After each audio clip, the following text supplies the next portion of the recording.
Within project management, processes fall into one of two major categories: project and product. Project management processes drive work by categorizing efforts into knowledge areas.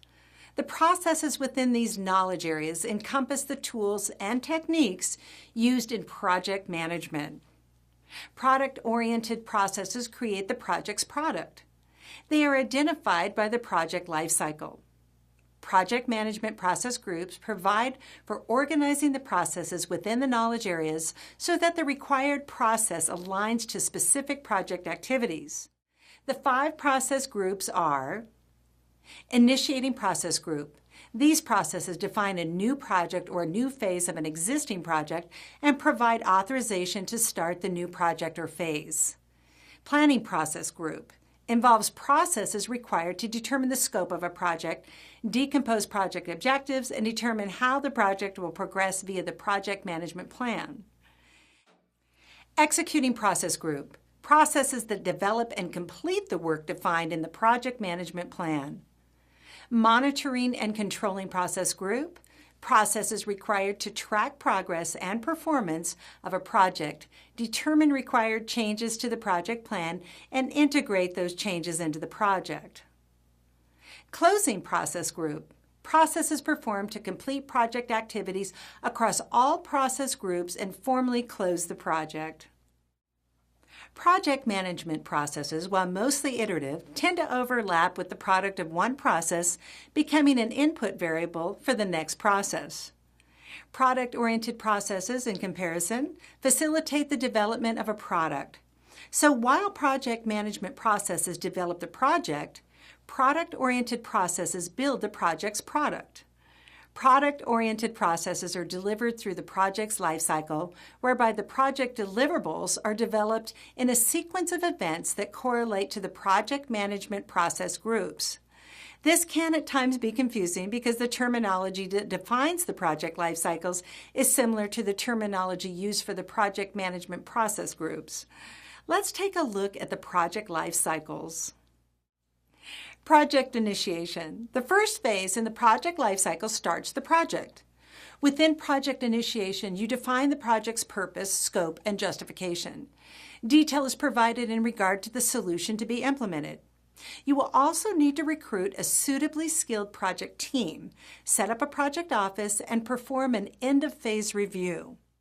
The project initiation phase involves the following 6 stages. Develop a business case supporting the project's need. Determine if the project is feasible. Feasibility assessments can support a project within its current state, determine the project cannot be supported, or delay a project until a later date. Develop the project charter. Provides approvals and permits the project manager that is designated to progress to the next steps. Appoint a project team. Identify the team participants and arrange for their participation. Set up the project office. Initiate project administration. Review. Ensure that no steps were overlooked. Project planning. This life cycle phase helps manage time, costs, quality, change risks, and issues. Project planning also covers staff and suppliers. There are 10 steps within the project planning phase. Project, your primary or master plan for the project. Resources. The resources plan helps identify who will be working on the project by specialty, availability, etc. Financial, sets the project budget in place. Quality, determines how quality will integrate it into the overall project. Risk, provides directions on how to manage and mitigate risks within the project. Acceptance, details criteria for the sponsor's acceptance of the project. Communications, sets forth guidance on how the project manager, team, and stakeholders will interact and communicate. Procurement, details vendor relationships. Contract suppliers, sets relationships up with contracted work and determines the type of contract relationship that will be used. Review, ensures all plans are complete and viable. Project execution. The third phase in the project lifecycle builds the project deliverables and presents them to your customer for sign-off. Execution is typically the longest phase in the project lifecycle and consumes the most energy and project resources. Monitor and control activities follow the project during this phase through the implementation of management processes. These processes manage time, costs, quality, change, risks, and issues. The following management activities take place within this lifecycle phase: time management, cost management, quality management, change management, risk management, issue management, procurement management, acceptance management, communications management, and phase review. Project closure phase. The fourth and final phase in the project life cycle, this phase formally closes the project.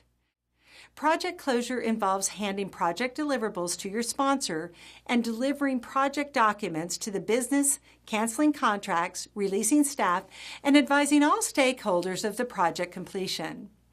Post-implementation reviews, project audits, and lessons learned are also part of the closure phase. It is important to distinguish between project management process groups and life cycle phases. The PMBOK guide explains the delineation this way.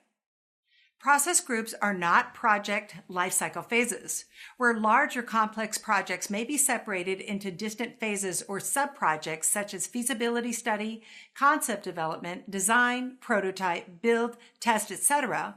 All of the process group processes would normally be repeated for each phase or sub-project.